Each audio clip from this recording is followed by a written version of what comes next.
வணக்கம் மக்களே, வாங்க நம்ம தில் கிச்சனுக்கு போகலாம். கர கர மொறு மொறுன்னு சூப்பர் கிறிஸ்பியான பக்கோடா 10 நிமிஷத்தில் ரெடி பண்ணிடலாம். கொண்டக்கடலை பக்கோடா ஈவினிங் டீயோட ஸ்நாக்ஸாக சாப்பிட்றதுக்கு, ஒரு கெட் டுகெதர் பார்ட்டின்னா ஸ்டார்டராக வச்சா எல்லாருமே விரும்பி சாப்பிடுவாங்க. நம்ம யூஷுவல் மசால் வடையை விட இது நல்ல டேஸ்டியாக இருக்குது. வெளிப்பக்கம் நல்ல கிறிஸ்பியாக, உள்பக்கம் சாஃப்டாக, சாப்பிட்றதுக்கு ரொம்ப நல்லா இருக்குது. டக்குன்னு செஞ்சிடலாம். இதுக்கு தொட்டுக்க சைட் டிஷ்ஷாக ஒரு க்ரீன் சட்னி, கொண்டக்கடலை பக்கோடா வித் க்ரீன் சட்னி எப்படி செய்கிறதுன்னு பார்க்கலாம். இதுக்கு நாம் 200 கிராம் கொண்டக்கடலை எடுத்து வாஷ் பண்ணிவிட்டு தாராளமாக தண்ணி ஊற்றி அதை 8 மணி நேரம் ஊற வச்சுக்கலாம். இது 8 மணி நேரம் ஊற வச்ச கடலை. அந்த கொண்டக்கடலை ஊற வச்ச தண்ணியை ட்ரெயின் பண்ணிவிட்டு நாம் இந்த கொண்டக்கடலையை மட்டும் எடுத்துக்கிறோம். இதுக்கு காரத்துக்கு 3 பச்சை மிளகா, 1 இன்ச்சு அளவுள்ள இஞ்சி சேர்த்துக்கலாம். இப்போ நாம் ஒரு மிக்சி ஜாரில் அந்த 3 பச்சை மிளகாயை கிள்ளி போட்டுக்கலாம். இஞ்சியை சின்ன சின்னதாக கட் பண்ணி போட்டுக்கலாம், நமக்கு அரைக்கிறதுக்கு வசதியாக இருக்கும். இஞ்சி தாராளமாக போட்டுக்கலாம். கொண்டக்கடலையை தண்ணி இல்லாமல் அதில் சேர்த்துக்கலாம். ஊற வச்ச கொண்டக்கடலையை இப்போ நாம் மிக்சி ஜாரில் சேர்த்துட்டோம். இப்போது இந்த பக்கோடாவுக்கு தேவையான உப்பு சேர்த்துக்கலாம். நான் 1 டீஸ்பூன் சேர்த்துருக்கிறேன். சோம்பு, அதாவது பெருஞ்சீரகம் ஒரு 1.5 டீஸ்பூன் அளவு சேர்த்துக்கலாம். மஞ்சள் தூள் 1/2 டீஸ்பூன் சேர்த்துக்கலாம். இப்போது இதை தண்ணி சேர்க்காம அப்படியே அரைச்சிட்டு வந்துடலாம். தேவைன்னா ஒரே 1 டேபிள் ஸ்பூன் அளவு மட்டும் தண்ணி சேர்த்து இதை மாதிரி கொரன்னு கொஞ்சம் நெருன்னு அரைச்சி எடுத்துகிட்டு வந்தாச்சு. இதை ஒரு பவுலுக்கு மாற்றிக்கலாம். இந்த கொண்டக்கடலை 8 மணி நேரம் ஊறினா தான் அந்த சாஃப்ட்னஸ் கிடைக்கும் நமக்கு. இதோட பெருங்காயம் ஒரு 1/2 டீஸ்பூன் சேர்த்துக்கலாம்.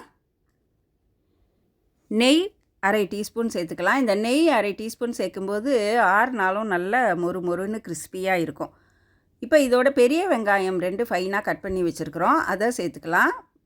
பச்சை கொத்தமல்லி நல்ல ஒரு கைப்பிடி அளவு தாராளமாக சேர்த்துக்கலாம். இப்போது இது எல்லாத்தையும் சேர்த்து நல்லா பெசரிக்கலாம். அந்த வெங்காயத்தில் உள்ள தண்ணி, கொத்தமல்லி ஈரம் இருக்குது, அதனால் நாம் நல்லா பிசையும் போது அந்த வெங்காயத்துலேருந்தும் தண்ணி விட்டு தண்ணி தெளிக்க வேண்டாம். இதையே நல்லா பிசைஞ்சிக்கலாம். நமக்கு உருட்டுனா உதிராத அளவுக்கு இருக்கணும், அந்த அளவுக்கு நல்லா பிசைஞ்சு எடுத்துக்கலாம். இப்போ நாம் எல்லாத்தையும் நல்லா கலந்தாச்சு. அடுப்பில் எண்ணெய் காய வச்சுருக்குறோம் பொரிக்கிறதுக்கு. இப்போது இதை இந்த மாதிரி சின்ன சின்னதாக கிள்ளி போட்டுக்கலாம். இந்த பக்கோடாவை சின்ன சின்னதாக கிள்ளி போட்டுக்கலாம், அல்லது சின்ன சின்ன உருண்டையாக நாம் உருட்டி வச்சுக்கிட்டோன்னா போடுறதுக்கு வசதியாக இருக்கும். இப்போ நம்ம சின்ன சின்ன உருண்டையாக இந்த மாதிரி உருட்டி போடலாம், தூள் விழாமல் இருக்கும்.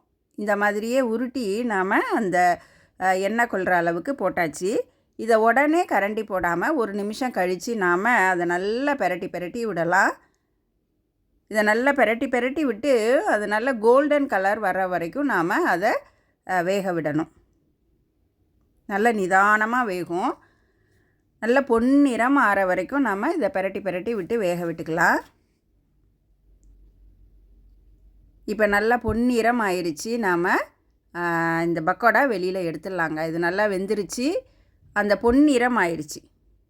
இப்போ நாம் இந்த பக்கோடாவை வெளியில் எடுத்துடலாம். இதை சின்ன சின்னதாக உருட்டி வச்சுக்கிட்டு நம்ம போட்டோன்னா போடுறதுக்கு வசதியாக இருக்கும். கிள்ளி போடும்போது கொஞ்சம் தூள் விடுறதுக்கு வாய்ப்பு இருக்குது, அதனால் உருண்டையாக இந்த மாதிரி உருட்டி போட்டுக்கலாம். அவ்வளோதாங்க, நல்லா வெந்துருச்சு. இதை நாம் வெளியில் எடுத்துடலாம். அந்த எண்ணெயை நல்லா கொஞ்சம் வடிகட்டிட்டு நாம் ஒரு பிளேட்டில் போட்டுக்கலாங்க. இப்போ இது வேகிற நேரத்தில் நாம் மிச்சம் இருக்கிற மாவையும் உருட்டி வச்சுக்கிட்டோன்னா இதை எடுத்த உடனே நாம் எண்ணெயில் போடுறதுக்கு வசதியாக இருக்கும். நாம் எடுத்துக்கிட்ட 200 கிராம் கொண்டக்கடலைக்கு 5லேருந்து 6 பேர் தாராளமாக சாப்பிட்லாம். அந்த அளவுக்கு நமக்கு பக்கோடா கிடைக்கும்.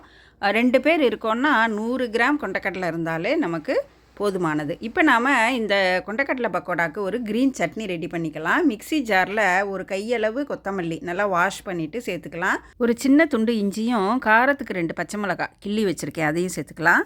எப்பயுமே இந்த கொத்தமல்லி சட்னிக்கு இஞ்சி சேர்க்கும்போது வாசனையாக இருக்கும். இதுக்கு தேவையான அளவு உப்பு, ஒரு சின்ன துண்டு புளி சேர்த்து கொஞ்சமாக தண்ணி சேர்த்து இதை நல்லா நைஸாக அரைச்சிட்டு வந்துடலாம்.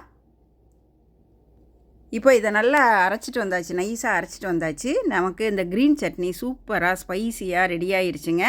பக்கோடாவும் நமக்கு ரெடி ஆகிடுச்சுங்க. இந்த பக்கோடா மேலே ஒரு 4 பச்சை மிளகாய், ஒரு கைப்பிடி அளவு கருவேப்பிலையை எண்ணெயில் பொரித்து அது மேலே தூவிட்டோன்னா எக்ஸ்ட்ரா பஞ்சு வேணும்னு நினைக்கிறவங்க இந்த பச்சை மிளகாயை சேர்த்து சாப்பிட்லாம். கருவேப்பிலையும் சேர்த்து சாப்பிடும்போது நல்லா வாசனையாக இருக்கும்.